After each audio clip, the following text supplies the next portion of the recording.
il y a un vrai malentendu, par exemple, sur le fait que telle ou telle activité sportive soit peut déclencher des crises, ce qui est globalement faux pour la très grande majorité de ces enfants. Et deuxièmement, que les enfants prennent un risque en faisant une activité sportive.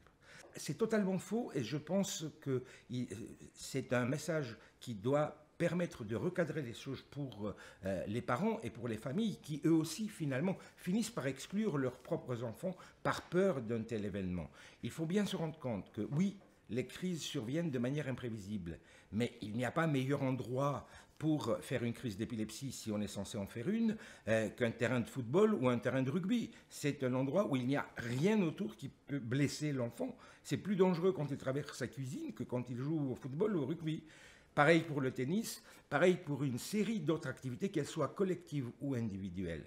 L'enfant qui prend son traitement, qui est bien équilibré, n'a aucune raison de ne pas faire une activité sportive, car même s'il faisait des absences après, en réalité, ça signifie que je dois réajuster son traitement plutôt que de lui interdire l'activité sportive. Pour moi, le projet d'un pavillon d'activité physique adaptée est extrêmement important pour nos patients. Il va s'articuler avec le programme d'éducation thérapeutique qu'on a. Il va permettre aux enfants qui souvent passent plusieurs jours dans le service de pouvoir visiter ce lieu, pouvoir participer, apprendre, et enseigner les parents, parce que c'est là, encore une fois, un message important qui doit passer auprès des parents des enfants atteints d'épilepsie. Et je pense que c'est une réelle avancée pour leur prise en charge. En faisant du sport, ils se rendent compte qu'ils ne sont pas différents des autres, que leur maladie épileptique, oui, est un handicap, oui, il y a des précautions à prendre.